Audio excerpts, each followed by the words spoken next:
तर आजचा जो नेक्स्ट टॉपिक राहील आपला तो राहील एक्टॉपिक प्रेग्नन्सीवर. गायनिक मध्ये फारसा महत्वाचा टॉपिक आहे. या टॉपिक मधून एक्टॉपिक प्रेग्नन्सी मध्ये याच्या कॉजेसवरून किंवा मॅनेजमेंट जे असतं त्याच्यावरून आपल्याला नेहमी प्रश्न बघायला मिळतात किंवा एमसीक्यू तिथे अराईज होतात. तर या ठिकाणी एक्टॉपिक प्रेग्नन्सी व्यवस्थित रीतीने कन्सेप्ट सोबत समजून घेऊ, जेणेकरून जितकेही काही एमसीक्यूज येतील ते याच ठिकाणी आपण सॉल्व्ह करू शकू. ठीक आहे, तर स्टार्ट करतो एक्टॉपिक प्रेग्नन्सी पासून.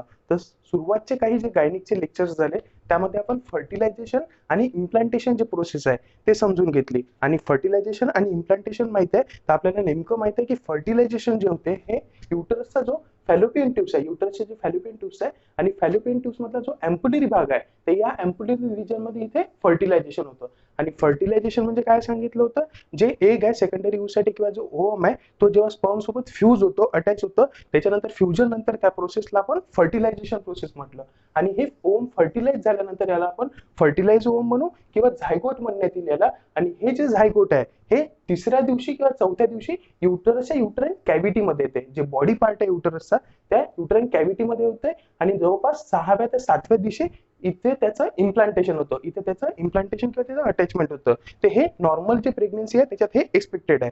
पण आपण एक्टॉपिक प्रेग्नन्सी जे डिसीज कंडिशन आहे हे बघणार आहोत. तर एक्टॉपिक प्रेग्नन्सी म्हणजे काय की जर हाच फर्टिलाइज ओव्हम हा युटराईन कॅव्हिटी मध्ये इम्प्लांट न होता हा जर इतर बाहेर ठिकाणी इम्प्लांट झाला आणि त्याच ठिकाणी त्याचं डेव्हलपमेंट होत आहे तर त्याला सिंपल मध्ये आपण एक्टॉपिक प्रेग्नन्सी म्हणतो. तर एक्टॉपिक प्रेग्नन्सी म्हणजे का, if the fertilized ovum is implanted and develops outside the normal uterine cavity then it is called as ectopic pregnancy. Simple आहे की नॉर्मली जे फर्टिलाइज ओव्हम आहे हा युटराईन कॅव्हिटी मध्ये ग्रो होतो, इम्प्लांट होतो आणि नंतर तिथेच त्याला तेवढी स्पेस मिळते आणि तिथेच त्याचं डेव्हलपमेंट होते. पण या ठिकाणी एक्टोपिक प्रेग्नन्सी मध्ये हाच फर्टिलाइज ओव्हम युटराईन कॅव्हिटी मध्ये येणारच नाही किंवा युटराईन कॅव्हिटीच्या बाहेरच त्याचं इम्प्लांटेशन होईल आणि त्याच ठिकाणी त्याचं डेव्हलपमेंट होईल. पण आपल्याला नॉर्मल कन्सेप्ट माहिती आहे की युटराईन कॅव्हिटी जी आहे ते त्याला स्पेस प्रोव्हाइड करते, जेणेकरून जेव्हा प्रोडक्ट ऑफ कन्सेप्शन किंवा एम्ब्रिओ हा वाढेल तर तेवढ्या रीतीने त्याला स्पेस तिथे मिळेल. पण बाहेरची जे ठिकाण आहे फॅलोपियन ट्यूब समजा किंवा जे ओव्हरीज असेल तिथे होत असेल किंवा सर्विक्सचा जो रिजन आहे तर या रिजन मध्ये इतकी त्याला स्पेस मिळणार नाही. आणि काही कालांतरानंतर जर तो इथेच इम्प्लांटेशन झालं असेल कदाचित फॅलोपियन ट्यूब्स मध्ये तर याला युटराईन कॅव्हिटी इतकी स्पेस मिळणार नाही. आणि काही कालांतरानंतर इथे ते जेव्हा जसा जसा प्रोडक्ट ऑफ कन्सेशन हा वाढत जाईल तसं तसं हे त्याला डिस्टेन्शन होईल. हे भाग जो आहे फॅलोपियन ट्यूबचा हा सुद्धा स्ट्रेच होत जाईल आणि काही कालांतरानंतर आपण पुढे बघू की ते रप्चर व्हायचे भरपूर जास्त चान्सेस असतात. तर एक्टोपिक प्रेग्नन्सी जर समजलं असेल तर यामध्ये जे बेसिक कन्सेप्ट आहे जे ओव्ह्युलेशन ते इम्प्लांटेशन प्रोसेस हे ऑलरेडी आपण बघितलंय. एक शॉर्ट ओव्हरव्ह्यू घेऊ या ठिकाणी. आणि जर आपल्याला हा कन्सेप्ट समजला तर एक्टोपिक प्रेग्नन्सीचे जे कॉजेस आहे आणि जे टाइप्स आहेत ते एकदम इझिली समजतील. ठीक आहे, तर या ठिकाणी आपल्याला माहिती आहे जेव्हा डे 14 ला ल्युटिल फेज राहते त्यामध्ये ओव्हरीज मध्ये ओव्ह्युलेशन होते. ओव्हरीज मध्ये 14 डे ला जवळपास ल्युटिल फेजमुळे ओव्ह्युलेशन होते आणि या ओव्ह्युलेशनच्या दरम्यान जे ग्राफियन फॉलिकल असते आतमध्ये ते रप्चर होतं आणि त्या ग्राफियन फॉलिकल मधून काय होते सेकंडरी oocyte जो आहे हा बाहेर येतो. ओव्हरीज मधून सेकंडरी oocyte ओव्ह्युलेशन नंतर बाहेर येतो. आणि सेकंडरी oocyte बद्दल सांगायचं किंवा जे ओव्हम असेल हा जे सेल आहे ओव्हम असेल किंवा सेकंडरी oocyte आहे oocyte असते हे नॉन मोटाईल सेल आहे म्हणजे हे स्वतःची मुवमेंट जी आहे स्वतः नाही करू शकत. वेअर जे स्पर्म्स होतं हे स्पर्म काय हायली मोटाईल सेल आहे. वेअर अपोज मध्ये जे ओव्हम असते किंवा सेकंडरी oocyte असते हे स्वतः मुवमेंट नाही करू शकत. याला कुठला तरी एक्सटर्नल फोर्स लागेल जेणेकरून ओव्हम जो आहे पुढे ढकलला जाईल. तर या ठिकाणी सेकंडरी oocyte जेव्हा बाहेर येतो तर हा नॉन मोटाईल असल्यामुळे जे फिमरी असते फॅलोपियन ट्यूबचे जे फिमरी आहे जे फिंगर लाईक प्रोजेक्शन्स असतात हे काय करतात या सेकंडरी oocyteला हे आतमध्ये सक करून घेतात. ठीक आहे, तर इथे आतमध्ये सक करून घेतल्यानंतर आपल्याला आता सांगितलंय की सेकंडरी oocyte जो आहे हा नॉन मोटाईल सेल आहे. तर इथे दोन कन्सेप्ट भरपूर महत्वाचे आहे की हा नॉन मोटाईल आहे पहिली गोष्ट तर, आणि नॉन मोटाईल असल्यामुळे याला पुढे जेव्हा पुश करायचं आहे तर जे फॅलोपियन ट्यूब्स असतात जे फॅलोपियन ट्यूब्स आहे यामध्ये कंटिन्युअस एक मुवमेंट राहते, एक मोशन असते. ते जे मुवमेंट आहे त्याला आपण पेरिस्टाल्सिस मुवमेंट म्हणतो. म्हणजेच काय की जे फॅलोपियन ट्यूब्स आहे हे कंटिन्युअसली कॉन्ट्रॅक्शन आणि रिलॅक्सेशन करत राहतात. आणि जर ओव्हम सेकंडरी oocyte आहे आतमध्ये आणि हे फॅलोपियन ट्यूब जर कंटिन्युअस कॉन्ट्रॅक्शन आणि रिलॅक्सेशन करत असेल तर आपोआप जो ओव्हम आहे किंवा सेकंडरी oocyte आहे या ठिकाणी हा काय होईल डायरेक्टली समोर ढकलला जाईल. तर पहिला कन्सेप्ट हा की इथे काय असते पेरिस्टाल्सिस मुवमेंट असते जे सेकंडरी oocyteला पुढे ढकलण्यासाठी प्रमोट करते. त्याच्यानंतर हे जे फॅलोपियन ट्यूब आहे, हे जे फॅलोपियन ट्यूब आहे याला सिलियाची लाइनिंग असते. हे they are lined by ciliated columnar epithelial cells. आणि या सिलियामुळे आणि सोबतच पेरिस्टाल्सिस मुवमेंटमुळे या सिलियामुळे जर इथे ओव्हम असेल तर इथे कॉन्ट्रॅक्शन आणि रिलॅक्सेशनची मुवमेंट कंटिन्यूस होईल आणि सोबतच तिथे सिलिया असल्यामुळे हा जो सेकंडरी ओसाइट आहे हा पुढे पुढे ढकलण्यात येईल. आणि त्याच्यानंतर हा जो फॅलोपियन ट्यूबचा जो वायडेस्ट आणि डायलेटेड पोर्शन आहे, जो वायडेस्ट आणि डायलेटेड जो मोठा पोर्शन आहे याला आपण एम्पुला म्हणतो. याला काय म्हणतो आपण? फॅलोपियन ट्यूबचा जो वायडेस्ट पोर्शन आहे, मोठा पोर्शन आहे आणि डायलेटेड सखोल भाग आहे याला आपण एम्पुला म्हणतो. आणि याच एम्पुलरी रिजन मध्ये इथे सेकंडरी ओसाइट येऊन स्टक होऊन जातो.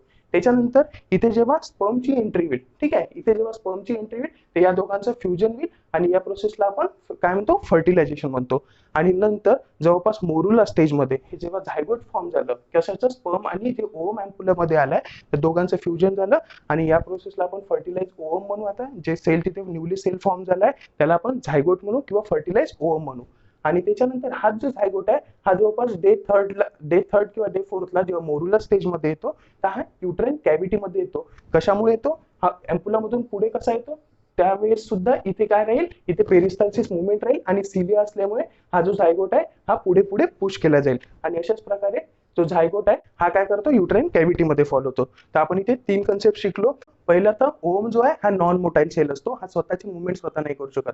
त्याच्यानंतर त्याला पुढे ढकलण्याचं काम कोणाचं आहे? फॅलोपियन ट्यूब्सचं आहे. आणि फॅलोपियन ट्यूब्स मध्ये पेरिस्टाल्सिस मुवमेंट आहे आणि सोबतच सिलिया असल्यामुळे हा जो ओव्हम आहे किंवा जे झायगोट आहे हा पुढे पुश करण्यात येतो. ठीक आहे. आता हे नॉर्मल जे इम्प्लांटेशन प्रोसेस पर्यंत प्रोसेस आहे यामध्ये होतं. पण जर हे नॉर्मल प्रेग्नेन्सी नाही, आता जर एक्टोपिक प्रेग्नेन्सी आहे तर यामध्ये काय होईल? जे पेरिस्टाल्सिस मुवमेंट आहे, प्रॉब्लेम कुठे राहील? जे फॅलोपियन ट्यूब्स मध्ये जे सिलियाची लाइनिंग आहे आणि जे ही पेरिस्टाल्सिस मुवमेंट तिथे होत आहे हे जर अब्सेंट राहिली तर हा जो ओव्हम आहे किंवा जे झायगोट फॉर्मेशन या ठिकाणी झालंय हा याच ठिकाणी स्टक राहील. जर इथे समजा की पेरिस्टाल्सिस मुवमेंटच नाहीये आणि जो सिलिया आहे जो पुढे पुढे पुश करत आहे याला, हा जर तिथे डॅमेज असला तर हा जो ओव्हम राहील किंवा जे सेकंडरी ओसाइट आहे तो त्याच जागी तिथे स्टॉप होईल आणि तिथेच त्याचं फर्टिलायझेशन होईल आणि नंतर तो पुढे ढकलण्यात नाही. हाच कन्सेप्ट इथे एक्टोपिक प्रेग्नेन्सी आहे. तर जितकेही आपण आता कॉजेस बघू हे याच्याशीच रिलेटेड राहील. ठीक आहे. ते आपण इथे एक्टोपिक प्रेग्नेन्सीचे रिलेटेड पूर्ण कॉजेस बघू. ठीक आहे. ते एक्टोपिक प्रेग्नेन्सीचे कॉजेस मध्ये जे सगळ्यात महत्त्वाचं आहे आपल्याला एकच लक्षात ठेवायचं आहे की फॅलोपियन ट्यूबचं जे डॅमेज होतं त्याच्यामुळे इथे जर युटेरसचं पूर्ण जर इन्फ्लामेशन होत आहे किंवा फॅलोपियन ट्यूबचं जर इन्फ्लामेशन होत आहे आणि त्यामुळे पेरिस्टाल्सिस मुवमेंट आणि सिलिया जर त्या ठिकाणी डॅमेज होत आहे तर फर्टिलाइज जो ओव्हम आहे किंवा सेकंडरी ओसाइट सुद्धा म्हणा पहिलेच जर फर्टिलायझेशनच्या पहिले तो तिथेच अडकून राहील आणि तो पुढे युट्राइन कॅव्हिटीमध्ये येणार नाही. तर सगळ्यात पहिलं जे मोस्ट कॉमन कॉज आहे एक्टोपिक प्रेग्नेन्सी व्हायचं ते आहे पेल्विक इन्फ्लामेटरी डिसीजेस. जे पेल्विकचे इन्फ्लामेटरी डिसीजेस आहे तर हे एक्टोपिक प्रेग्नेन्सी व्हायसाठी भरपूर मोस्ट कॉमन कॉज आहे त्याचं. आणि पेल्विक इन्फ्लामेटरी डिसीजेस कशामुळे होतात? हे मोस्ट कॉमनली जे ऑर्गॅनिझम आहे ते आहे क्लॅमिडिया. पेल्विक इन्फ्लामेटरी डिसीजेस कॉज करायसाठी जे ऑर्गॅनिझम नोन आहे ते आहे क्लॅमिडिया ट्रॅकोमायटिस. हा जो ऑर्गॅनिझम आहे हा मोस्ट कॉमन आहे, याच्यामुळे पेल्विक इन्फ्लामेटरी डिसीजेस होतात.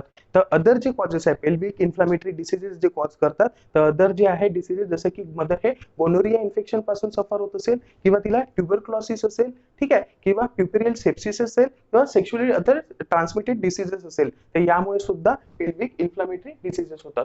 जर क्वेश्चन आला की एक्टोपिक प्रेग्नेन्सीचा मोस्ट कॉमन कॉज कुठला आहे तर ते राहते पेल्विक इन्फ्लामेटरी डिसीजेस. आणि ते पेल्विक इन्फ्लामेटरी डिसीजेस करण्यासाठी जो मोस्ट कॉमन ऑर्गॅनिझम कुठला आहे तो आहे क्लॅमिडिया ट्रॅकोमायटिस.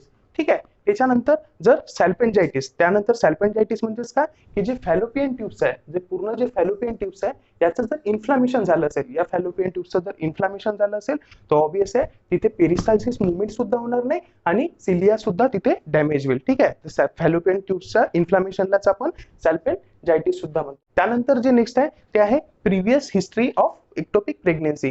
सिंपल आहे. जर एक वुमन जे मदर आहे ते वुमन त्या मदरला ऑलरेडी प्रिव्हियस जी प्रेग्नेन्सी होती त्यामध्ये तिला एक्टोपिक प्रेग्नेन्सी ऑलरेडी होऊन गेली आहे तर ती हायएस्ट रिस्क मध्ये असते. ठीक आहे. जे mother already ectopic pregnancy past pregnancy मध्ये ती सफर झाली, एक्टोपिक प्रेग्नेन्सी तिची पास्ट हिस्ट्री आहे, तिला ऑलरेडी एक्टोपिक प्रेग्नेन्सी होऊन गेली आहे तर ती मदर जी आहे हायएस्ट रिस्क मध्ये असते की ती या करंट प्रेग्नेन्सी मध्ये सुद्धा तिला एक्टोपिक प्रेग्नेन्सी होणार आहे. ठीक आहे. त्याच्यानंतर हिस्ट्री ऑफ ट्युबल सर्जरी म्हणजेच काय, जर फॅलोपियन ट्यूब्स जे आहे या फॅलोपियन ट्यूबचं जर पास्ट मध्ये पहिलेच्या काळात जर फॅलोपियन ट्यूबची कुठली सर्जरी झाली असेल, ठीक आहे, तर त्यावेळेस सर्जरी झाली असेल तर काय होईल, इथे इन्सिजन देण्यात येईल किंवा कुठलीही जर हाताळलं असेल त्या ट्यूबर फॅलोपियन ट्यूबला, तर त्या ठिकाणी काय होईल, हिलिंग प्रोसेसच्या दरम्यान तिथे फायब्रोसिस फॉर्म होईल आणि त्याचमुळे इथे काय होईल, डायरेक्टली पेरिस्टाल्सिस जे सिलिया असेल त्या ठिकाणीचा तो डॅमेज होऊन जाईल आणि तिथे जे आहे एक्टोपिक प्रेग्नन्सी व्हायचे भरपूर जास्त चान्सेस असतात.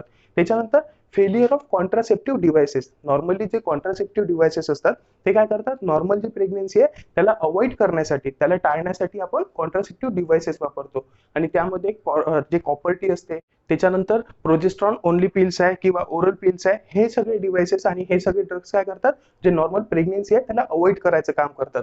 पण या ठिकाणी हे डिव्हाइसेस जे आहे हे फेल झाले असेल किंवा ट्यूबल स्टरलायझेशन केलंय आणि हे जे प्रोसिजर आहे हे फेल झाली असेल, तर या ठिकाणी due to failure of this contraceptive devices म्हणजे पुढच्या जे हे राहील एक्टोपिक प्रेग्नन्सी त्या ठिकाणी व्हायचे भरपूर जास्त चान्सेस असतात.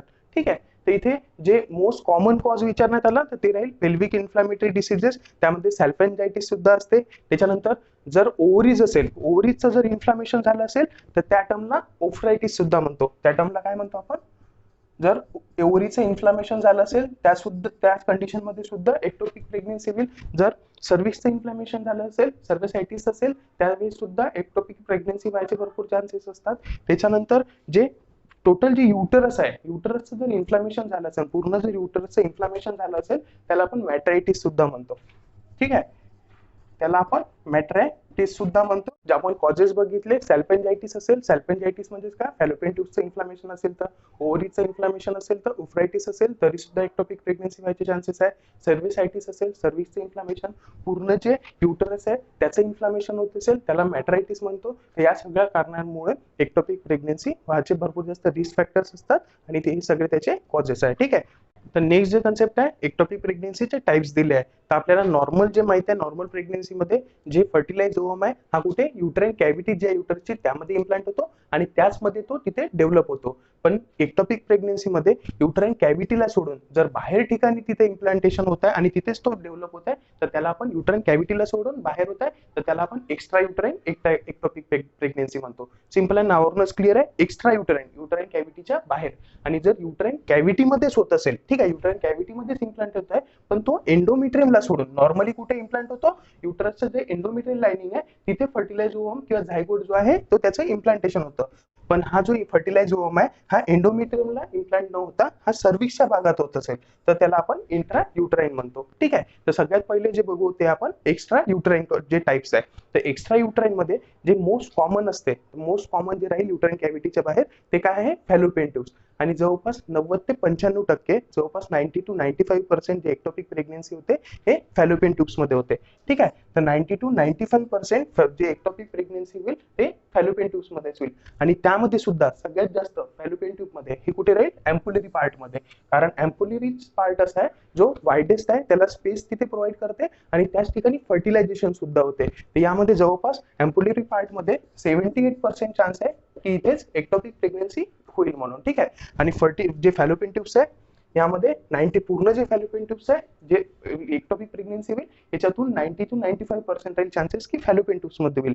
आणि फॅलोपियन ट्यूब्स मध्ये जवळपास 78%, 70 to 80% चान्सेस आहे की तिथे एम्पुलरी रिजन मध्ये होईल. आणि त्याच्यानंतर एम्पुलरी रिजनच्या नंतर आपल्याला माहित आहे काय ते इस्थमस येते. आणि एम्पुलरी रिजनच्या नंतर जे इस्थमस आहे, इस्थमस मध्ये 12% चान्स असते की इथे एम्पुलरी रिजन मध्ये इथे एक्टोपिक प्रेग्नन्सी होऊ शकते. त्याच्यानंतर जे शॉर्टेस्ट आणि नॅरोएस्ट पोर्शन आहे, जे डायरेक्ट एंट्री होते या ठिकाणी, त्याला आपण इंट्राम्युरल किंवा इंटरस्टिशियल स्पेस म्हणतो. ठीक आहे, आणि या इंटरस्टिशियल स्पेस मध्ये सुद्धा एक्टोपिक प्रेग्नन्सी होऊ शकते. म्हणजे हा जो फर्टिलाइज ओव्हम आहे हा जेव्हा थोडक्यात जरी पेरिस्टाल्सिस मुवमेंट असेल, सिलिया असेल, तर हा जेव्हा इंटरस्टिशियल स्पेस मध्ये येईल तर इथे सुद्धा तो स्टक राहू शकतो आणि तिथेच त्याचं इम्प्लांटेशन आहे आणि तिथेच तो त्याचा तिथेच त्याचं डेव्हलपमेंट सुद्धा होईल. तर इथे इंटरस्टिशियल जे आहे या ठिकाणी एक्टोपिक प्रेग्नन्सी व्हायचे चान्सेस जे आहे हे रेअरली मिळतं. हे जवळपास फक्त 1 to 2% चान्सेस आहे.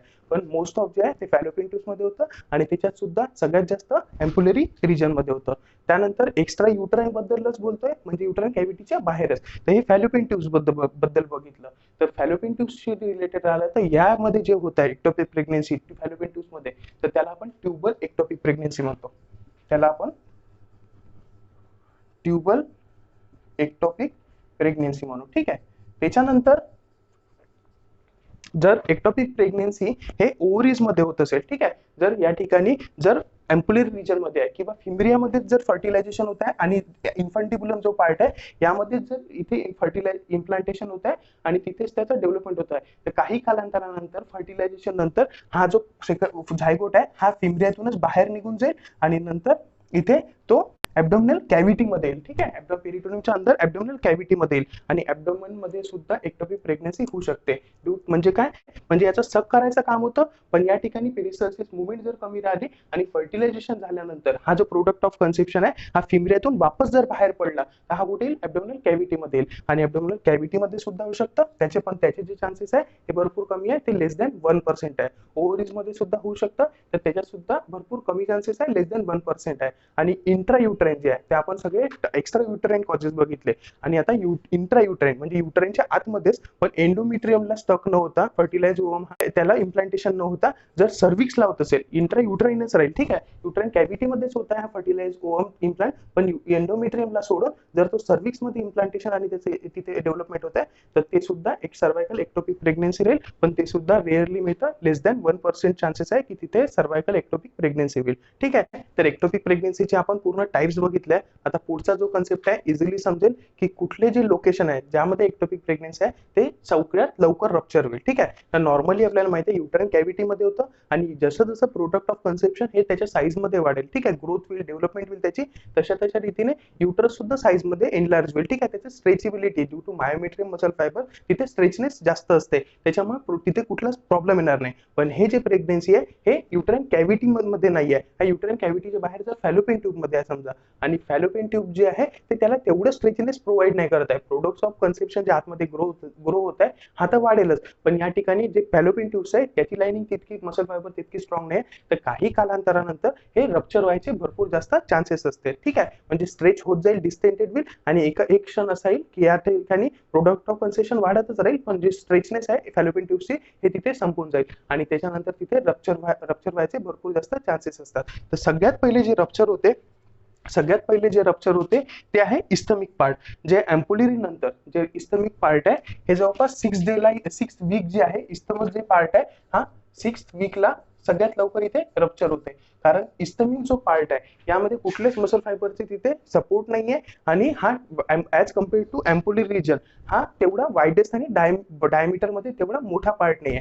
म्हणूनच जर इस्थमिक पार्ट मध्ये एक्टोपिक प्रेग्नन्सी असेल तर हे जे एक्टोपिक प्रेग्नन्सी आहे ते 6 वीक पर्यंत तिथे प्रोडक्ट ऑफ कन्सेप्शन जे आहे ते ग्रोथ होईल आणि 6 वीकच्या नंतर तिथे हे इस्थमिक पार्ट मध्ये तिथे रप्चर होईल. 6 वीक नंतर तिथे रप्चर होईल. त्याच्यानंतर जो एम्पुलरी रिजन आहे, ठीक आहे, जे आपण क्रम दिले आहे त्याच्या वाईज जातो, ठीक आहे, क्रमानुसार जात आहे. तर सगळ्यात पहिले जे रप्चर होईल म्हणजे जर क्वेश्चन आला की which is the part that is ruptured earliest, तर तो राहतो इस्थमिक पार्ट. आणि या ठिकाणी 6 वीक पर्यंत तिथे प्रेग्नन्सी जी आहे ते कन्सिव्ह झाल्यानंतर प्रोडक्ट ऑफ कन्सेप्शन 6 वीक पर्यंत राहील आणि नंतर तो पार्ट डायलेटेड होईल आणि त्याच्यानंतर त्याचं डिस्टेन्शन स्ट्रेचनेस तिथे होणार नाही आणि तो पार्ट जो आहे तो फाटून जाईल, डायरेक्टली रप्चर होऊन जाईल. त्याच्यानंतर जे एम्पुलरी रिजन आहे, एम्पुलरी रिजन माहिती आहे आपल्याला इस्थमस पेक्षा इथे डायलेटेड पोर्शन आहे, डायमीटर जो आहे तो मोठा आहे, त्याच्यामुळे एम्पुलरी जो रिजन आहे यामध्ये 8 वीक पर्यंत प्रेग्नन्सी जी आहे ते सर्व्हाइव्ह करू शकते, जवळपास 8 हप्त्यापर्यंत प्रेग्नन्सी ते सर्व्हाइव्ह करू शकते.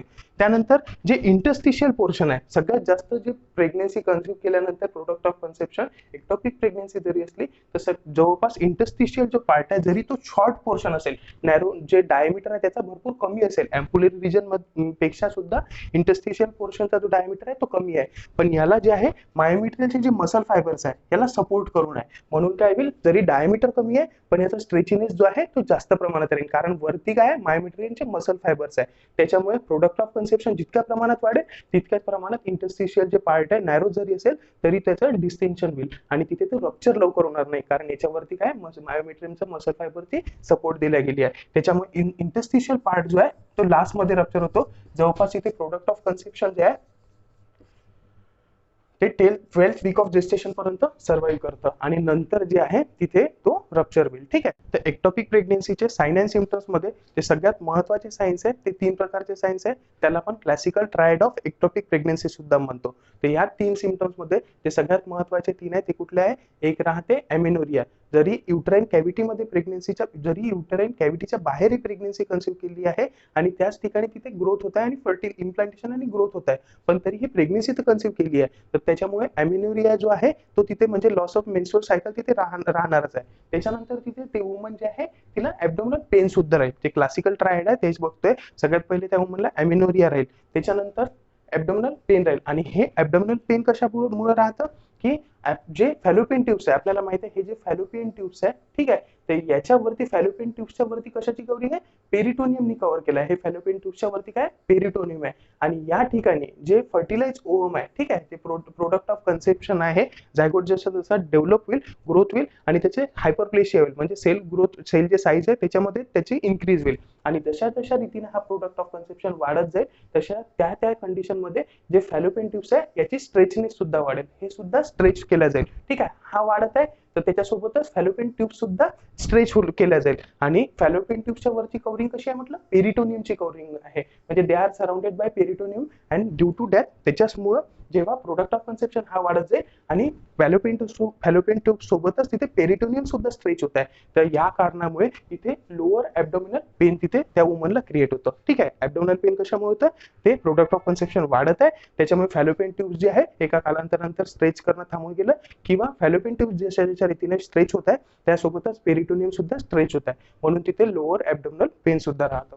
त्याच्यानंतर वजानल ब्लिडिंग सुद्धा राहील. हे वजानल ब्लिडिंग जे आहे एक प्रकारचं साईन शो करते की त्या ठिकाणी एक्टोपिक प्रेग्नेन्सी जी आहे ते रप्चर्ड झाली आहे. ठीक आहे. म्हणजे जर याचं फॅलोपियन ट्यूब जे आहे त्याचं स्ट्रेचनेस एका लेवल पर्यंत होईल आणि त्या लेवल नंतर प्रोडक्ट ऑफ कन्सेप्शन पुन्हा वाढतच आहे, तर ते काय होईल? फॅलोपियन ट्यूब जे आहे या पार्टचे रप्चर होऊन जातील आणि इथे मॅसिव्ह इंटरनल हेमरेज क्रिएट होईल, म्हणजे इथे खूप जास्त प्रमाणात ब्लिडिंग होईल. ठीक आहे. जसं हे प्रोडक्ट ऑफ कन्सेप्शन वाढत राहील आणि जसं हे फॅलोपियन ट्यूब्स हे जे रप्चर झाले तर त्यावेळेस इथे खूप जास्त प्रमाणात ब्लिडिंग होईल. आणि याच ब्लिडिंगमुळे तिथे काही प्रमाणात वजानल स्पॉटिंग सुद्धा दिसून येतील. आणि सगळ्यात महत्वाचं जे आहे ॲब्डोमिनल कॅव्हिटीमध्ये पेरिटोनियमच्या आतमध्ये इथे ब्लिडिंग होत आहे आणि हे ॲब्डोमिनल कॅव्हिटीच्या आतमध्ये खूप जास्त ब्लिडिंग होत आहे. त्यामुळे इथे 2 साईन शो होतात. तर ते जे आहे ते आहे कुलेन साईन आणि ग्रे टर्नर साईन. तर सगळ्यात महत्वाचं जे साईन आहे इथे एक्टोपिक प्रेग्नेन्सीचं ते आहे कुलेन साईन, म्हणजेच की आतमध्ये प्रेग्नेन्सी जी आहे एक्टोपिक प्रेग्नेन्सी जी आहे ते रप्चर झाली आणि त्याच्यामुळे खूप जास्त ब्लिडिंग जमा झालं. तर त्यामुळे काय होईल इथे की हे जे अम्लायकल रिजन आहे याच्या अवतीभोवती काय ब्लूइश डिस्कलरेशन राहील. ठीक आहे. ब्लूइश डिस्कलरेशन दिसत आहे म्हणजेच काय की आतमध्ये ॲब्डोमिनल कॅव्हिटीच्या आतमध्ये पेरिटोनियमच्या आतमध्ये खूप जास्त ब्लड हे जमा झालं आहे ड्यू टू इंटरनल मॅसिव्ह जे हेमरेज झालं आहे त्या ठिकाणी. त्याच्यामुळे इथे अम्लायकल एरियाच्या बाजूत जे आहे तिथे खूप जास्त ब्लूइश असं डिस्कलरेशन राहील. तर त्यालाच आपण कुलेन साईन सुद्धा म्हणतो. ठीक आहे. त्याच्यानंतर गरजेचं नाही की ग्रे टर्नल साईन हा दिसेलच, पण ग्रे टर्नल साईन काय की जे फ्लँक रिजन आहे, ठीक आहे, जे कंबरचा भाग आहे या ठिकाणी जर ब्लीच डिस्कलरेशन राहिलं तर त्याला आपण ग्रे टर्नल साईन म्हणतो. पण या ठिकाणी इंटरनल जर हेमरेज दिसत आहे, ठीक आहे, इंटरनल जर हेमरेज येत आहे आणि जर कुलेन साईन सोबत दिसत आहे किंवा कुलेन साईन आपल्याला दिसत आहे तर डायरेक्टली इथे आयडेंटिफाय केलं जातं की हे इथे जे एक्टोपिक प्रेग्नेन्सी आहे हे रप्चर झाली आहे. आपल्या टॉपिकवर जाऊ.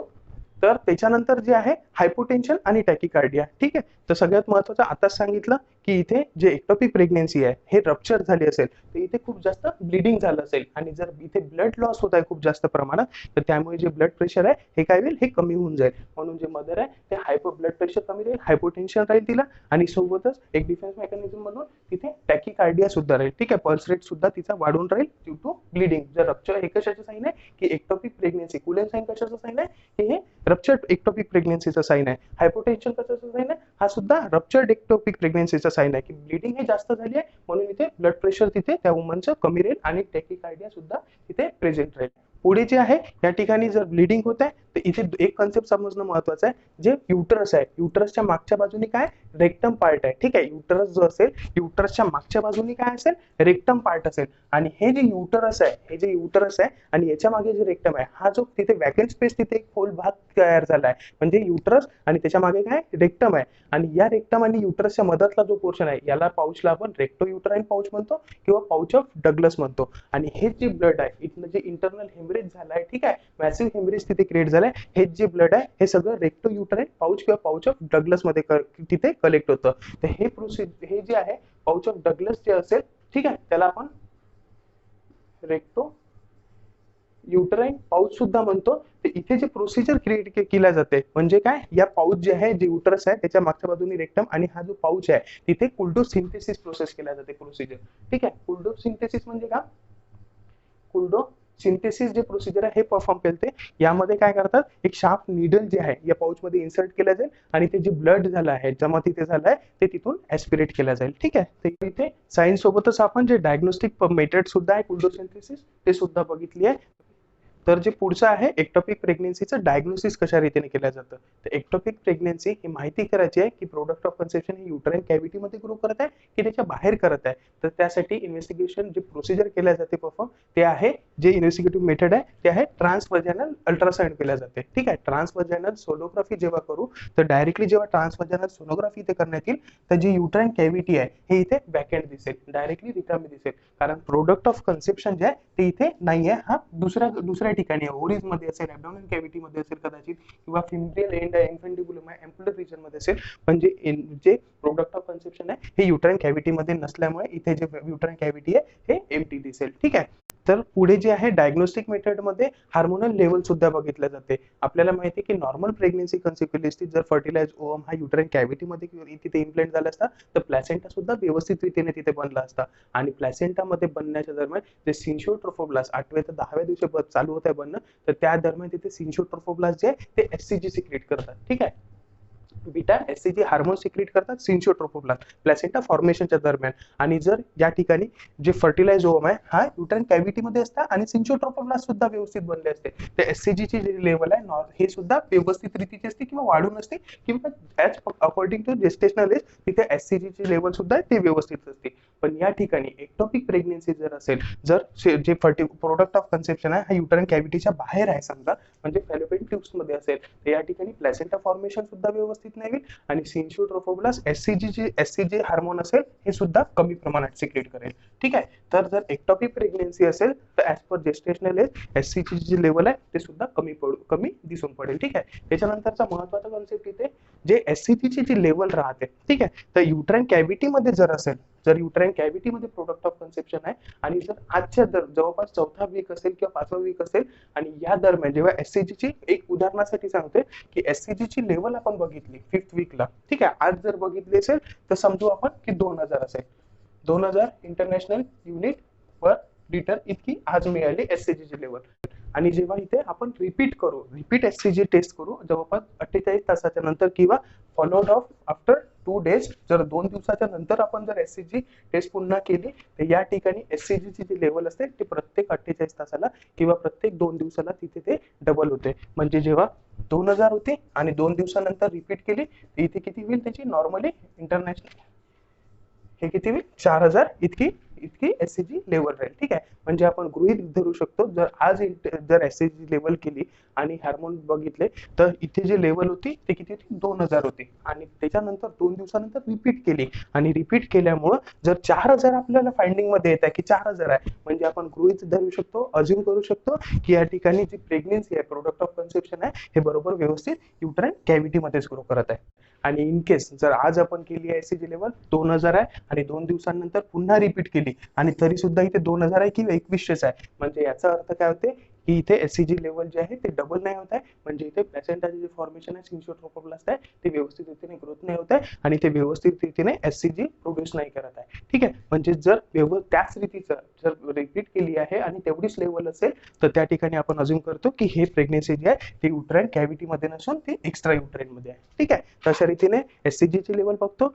तर सोबतच इथे अदर जे हार्मोन्स आहे, जे इस्ट्रोजन असेल किंवा प्रोजेस्टेरॉन असेल, याची लेवल सुद्धा कमी राहील. आपल्याला माहिती आहे की सुरुवातीच्या काळाला जे कार्पोस ल्युटियम स्ट्रक्चर आहे हेच इस्ट्रोजन सिक्रेट करतं आणि प्रोजेस्टेरॉन पुरवतं, आणि नंतर प्लॅसेंटा स्वतः डेव्हलप होतो. तर प्लॅसेंटा व्यवस्थित रीतीने इथे डेव्हलप नाही होत आहे, तर त्याच्यामुळे इस्ट्रोजन जे आहे ते पण व्यवस्थित रीतीने तिथे बनणार नाही आणि प्रोजेस्टेरॉनची लेवल सुद्धा कमी राहील. म्हणजेच काय, आता 3 गोष्टी सांगितल्या. हार्मोनल जर क्वेश्चन आला तर प्रायोरिटी दिल्या जाते ज्याच्यावर, ते आहे बीटा एससीजी हार्मोन. त्याच्यानंतर इस्ट्रोजनची लेवल सुद्धा कमी राहील आणि प्रोजेस्टेरॉनची लेवल सुद्धा तिथे कमी राहील. आणि कुल्डो सिंथेसिस काय, हे ऑलरेडी जे कॉजेस होते त्याच्यामध्ये डिस्कस केलं आहे आपण सायन्समध्ये. ठीक आहे. पुढे जे सगळ्यात महत्त्वाचं इथे ते आहे मॅनेजमेंट.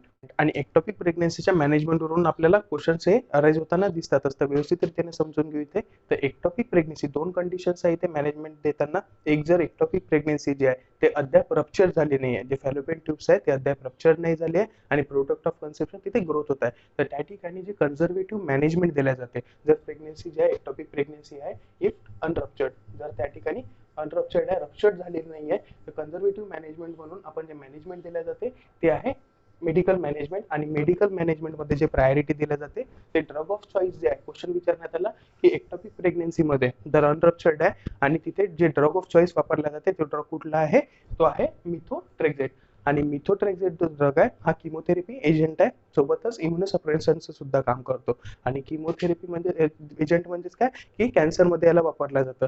आणि या ठिकाणी मिथोट्रेक्झेट जे ड्रग आहे याची ऍक्शन काय, हा जे सेलची ग्रोथ असेल तिथे जे प्रोडक्ट ऑफ कन्सेप्शन आहे त्याची ग्रोथ आहे तो त्या ठिकाणी थांबवून देईल. ठीक आहे. म्हणजे मेथोट्रेक्झेटचं ऍक्शन काय, हा सेलची ग्रोथ तिथेच थांबवून देतो. आणि सेलची प्रोडक्ट ऑफ कन्सेप्शनची जर ग्रोथ तिथे थांबत आहे तर ते तिथे डाय होऊन जाईल आणि त्याच्यानंतर रिमेनिंग जो प्रोडक्ट ऑफ कन्सेप्शन आहे तो तिथे जे मॅटर्नल टिश्यूज असेल ते तिथे ऍब्झॉर्ब होऊन जाईल. ठीक आहे. तर या ठिकाणी मेडिकल मॅनेजमेंट द्यायच्या पहिले तर इथे काही फाइंडिंग्स बघितल्या जाते. जर प्रोडक्ट ऑफ कन्सेप्शन जे आहे हे 4 सेंटीमीटरच्या कमी असेल, ठीक आहे, मेडिकल मॅनेजमेंट मध्ये मिथोट्रेक्झेट केव्हा वापरण्यात येईल, जर प्रोडक्ट ऑफ कन्सेप्शन जर 4 सेंटीमीटरच्या कमी आहे, सोबतच बीटा एससीजी ची जी लेवल आहे, ठीक आहे, बीटा एससीजी ची लेवल आहे हे जर 4 ते 5,000 इंटरनॅशनल युनिट पेक्षा कमी असेल आणि मदर जी आहे ती स्टेबल आहे. ठीक आहे. मदर जी आहे ती स्टेबल आहे, हिमोडायनेमिकली ती स्टेबल आहे, तिला कुठल्याच प्रकारचे ब्लिडिंग नाही आहे. ठीक आहे. जे जायगोट फॉर्म होत आहे ते सुद्धा 4 सेंटीमीटर पेक्षा कमी आहे आणि बीटा एससीजी ची लेवल ते 5,000 पेक्षा कमी असेल, इंटरनॅशनल युनिट पर लिटरच्या पेक्षा कमी असेल, तर त्या ठिकाणी आपण कन्झर्वेटिव्ह मॅनेजमेंट म्हणून मिथोट्रेक्झेट ड्रग वापरू. आणि त्याचे ऍक्शन सांगितले की तो काय करतो, जे ग्रोथ असेल सेलची जे झायगोट प्रोडक्ट ऑफ कन्सेप्शनची जे ग्रोथ आहे तो तिथेच थांबवून देईल. त्याच्यानंतर जर प्रोडक्ट ऑफ कन्सेप्शन हे जर 4 सेंटीमीटरच्या वरती असेल, प्रोडक्ट ऑफ कन्सेप्शन हे 4 सेंटीमीटरच्या वरती असेल, सोबतच तिथे कुलेन साइन दिसत असेल, ठीक आहे, म्हणजेच काय की कुलेन साइन म्हणजे bluish discolouration around the umbilicus, umbilical एरियाच्या बाजू अवतीभोवती तिथे ब्लूइश डिस्कलरेशन दिसत आहे, मदर ही हायपोटेन्शन मध्ये आहे, सोबतच टॅकिकार्डिया सुद्धा आहे. तर हे सगळे साइन कशाचे आहे, रप्चर्ड एक्टोपिक प्रेग्नन्सीचे. तर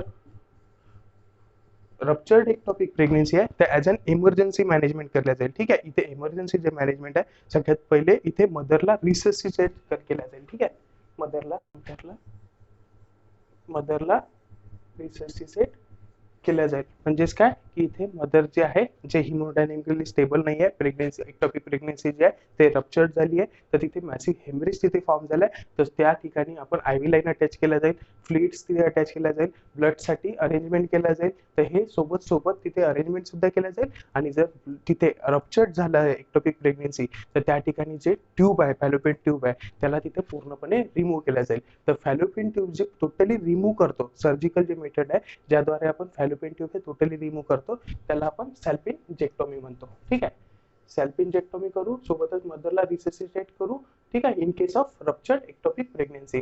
आणि जर या ठिकाणी जे फॅलोपियन ट्यूब्स आहे जर मदरची फर्टिलिटी प्रिझर्व करून ठेवायची असेल, म्हणजे मदर जी आहे तिला पास्ट हिस्ट्रीमध्ये तिला कुठलेच चाइल्ड नाही आहे, ठीक आहे, आणि त्या ठिकाणी जे फॅलोपियन ट्यूब्स आहे त्याला डॅमेज न होऊ देता आपल्याला ते एक्टोपिक प्रेग्नन्सी किंवा प्रोडक्ट ऑफ कन्सेप्शन त्या ठिकाणी रिमूव्ह करायचं आहे. फॅलोपियन ट्यूब आहे, प्रोडक्ट ऑफ कन्सेप्शन आहे, जर टोटल फॅलोपियन ट्यूब आपण रिमूव्ह करू तर त्याला आपण सॅल्पिनजेक्टोमी म्हणतो. पण सॅल्पिनगोस्टोमी म्हणजे काय, की जे फॅलोपियन ट्यूब जे आहे त्याच्यामध्ये प्रोडक्ट ऑफ कन्सेप्शन आहे, तर त्या फॅलोपियन ट्यूब मध्ये एक इन्सिजन दिला जाईल, एक कट दिला जाईल आणि त्याच्यानंतर हा जो प्रोडक्ट ऑफ कन्सेप्शन आहे हा तिथून बाहेर काढला जाईल आणि नंतर जे इन्सिजन दिलं होतं हे तिथे ॲज इट इज ठेवलं जाईल. हे तिथे सुचर न करता जसं जसं इन्सिजन दिलं ते सुचर न करता ते तसंच ठेवलं जाईल. ठीक आहे, तर ते जे प्रोसेस आहे त्याला आपण सॅल्पिंगोस्टॉमी म्हणतो आणि या सॅल्पिंगोस्टॉमीच्या प्रोसिजरमुळे जे फॅलोपियन ट्यूब्स आहे ते आपल्याला प्रिझर्व करता येते.